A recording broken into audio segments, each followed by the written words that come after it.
میں تفرقہ اختلافات آ چکے تھے. اب یہ وہ زمانہ تھا نیچریت اپنے پاؤں پھیلا رہی ہے, قادیانیت اپنے پاؤں پھیلا رہی ہے, دہریت اپنے پاؤں پھیلا رہی ہے, اور ایک طرف غیر مقلدیت بھی اپنے پاؤں پھیلا رہی ہے. ہندوستان کی سرزمین جو اہل سنت و جماعت کا گہوارہ تھی, اولیاء کا مرکز تھی, یہ خواجہ ہند کا ہندوستان تھا, یہ محبوب الہی کی وراثت کی زمین تھی. یہاں صابر کلیری کے مجاہدات تھے, یہاں بابا فرید کے نغمے تھے, یہاں پر اولیاء کاملین کا گلشن تھا. یہ تمام صوفیاء کاملین کے پروردہ مریدین کا ایک عظیم گلستان تھا. اس گلستان کو کئی انگریزوں نے اپنے پاؤں سے کچلنا شروع کیا, اس میں خزاں آنے لگ گیا.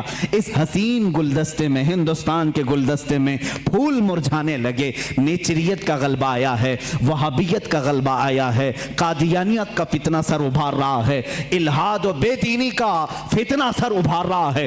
اب ہندوستان کی سرزمین پر ایک ایسے مرد قلندر کی ضرورت تھی جو موسیٰ کا جلال لے کر فرعون کے مقابل میں آئے, جو ابراہیم کی ثبات قدمی لے کر کے نمرود کے سامنے آئے.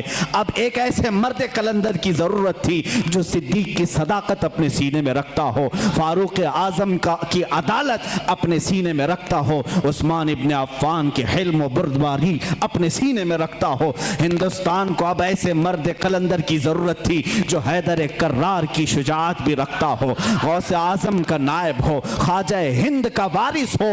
اللہ رب العزت نے ہندوستان کے سنی مسلمانوں پر وہ احسان عظیم فرمایا جب صوفیاء کے مرکز اور اولیاء کاملین کی خانقاہیں آواز دینے لگی, الہا اب ہند کا کیا ہوگا. یہاں تو اب چادریں نہیں, اب گاگریں نہیں, یہاں اولیاء کی بارگاہ میں آنے سے روکا جا رہا ہے, وسیلے کو شرک, استمداد کو کفر کہا جا رہا ہے, عظمت رسالت پر حملے ہو رہے ہیں, نماز میں رسول کے خیال آنے کو برا بھلا کہا جا رہا ہے, پیٹ پیچھے کی خبر نہ ہونے کی حضور کے بارے میں کہی جا رہی ہے. الہا اب کون اس دین کا وارث ہوگا, جانشین ہوگا, محافظ ہوگا, نگہبان ہوگا.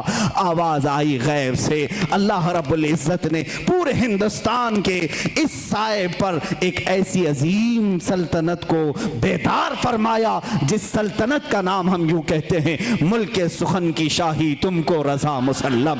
ملک سخن کی شاہی تم کو رضا مسلم, جس سمت آ گئے ہو سکے بٹھا دیے ہیں. اس عظیم ہستی کو اللہ تعالیٰ نے جلوہ فرمایا جس کو پوری دنیا سنیت, اعلیٰ حضرت, کنز الکرامت, جبل الاستقامت, دریائے نعمت, آقائے رحمت, کنز الکرامت, امام اہل سنت, امام احمد رضا خان فاضل بریلوی کے نام سے جانتی ہے.